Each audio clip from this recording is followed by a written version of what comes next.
the Basilica of St. Mary's in downtown Minneapolis. Just as I began to talk, the bell started to ring, so we're going to wait till they're done. It must be 9 o'clock.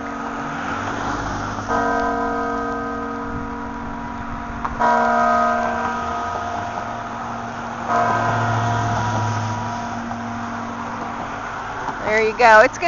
This is going to be video for the grant participants number 3. All right, there was a very cool man. His name was Seymour Simmons. He was from Winthrop University.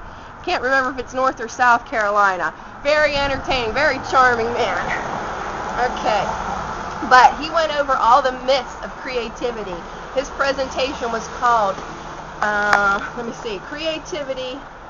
Our teachers as creative leaders. All right, he really motivated you to go and collaborate with these homeroom teachers and just advocate for your program. Okay.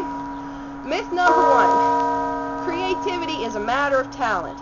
Some people do have innate abilities, like Picasso, who could draw anything from 4 and up, I think. But talent is nothing without hard work, says Chuck Close. Inspiration is for amateurs. The rest of us just go to work. Okay. Creativity occurs at all levels of the universe. That is not a myth, that's just a fact, okay? A lot of art is about sustaining traditions, all right? You don't the myth of originality. I think we get that later. Just by being in an art class doesn't mean, or being an art teacher, you're not automatically a creative person, okay? He references Daniel Pink's A Whole New Mind, and Bonnie Rushlow, who's the NAEA president right now, her newsletter of 2008. All right.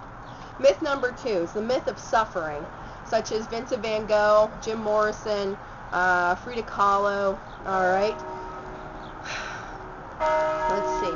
Creativity needs support.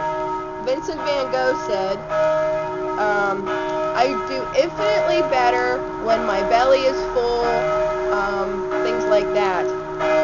Willem de Kooning said, the trouble with being poor is that it takes all your time. I'm going to stop talking so these bells.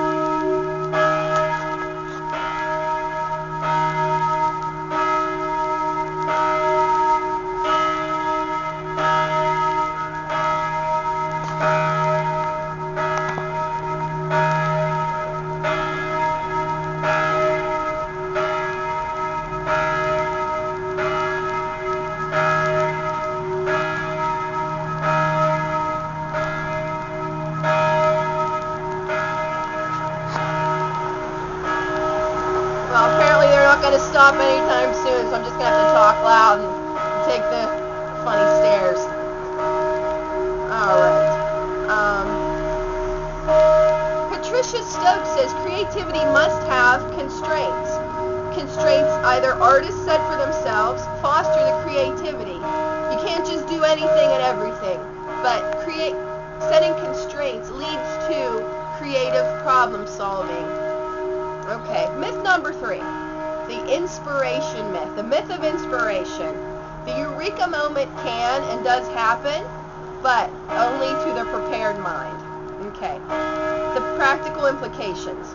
All right, an art teacher must cultivate creative dispositions, have high standards, do art for its own sake, all right, and shift perspectives. Look at things in new ways, all right? Creative people can be eccentric, but they also use method, not madness.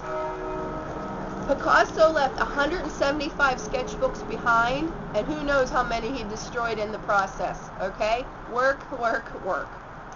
Twyla Tharp has a book called Creating the Creative Habit. All right.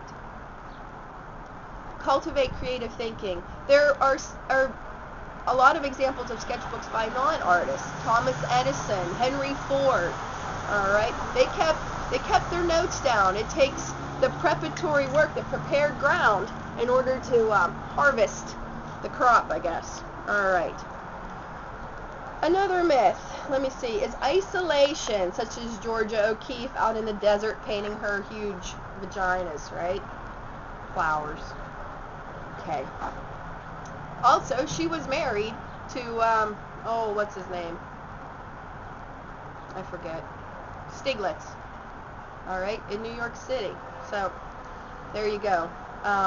Artists need collaboration to be creative and to force their issues. Good morning. Okay, in critiques, introduce the lesson. Use prior examples to show what constitutes good work on the subject. All right. Critique during the process to refocus and to introduce the next steps. Just prior to the final exhibit, fine-tune the quality, and afterwards reflect.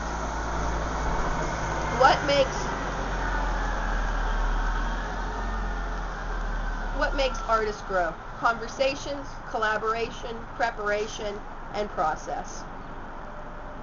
Okay, the ABC. The South Carolina Arts in Basic Curriculum Project from the Innovation Institute. Artists teaching business people. Sounds really good. If you're interested in expanding other than just teaching students art, teaching business people, that would be an interesting collaboration, I think, since I used to be in the business world before becoming an art teacher. His email is simmons.s@winthrop.edu. Very engaging, very informative talk, and I hope that you don't buy into all these myths and teach your students that hard work in art will pay off, just as in any other discipline. Okay, end of video.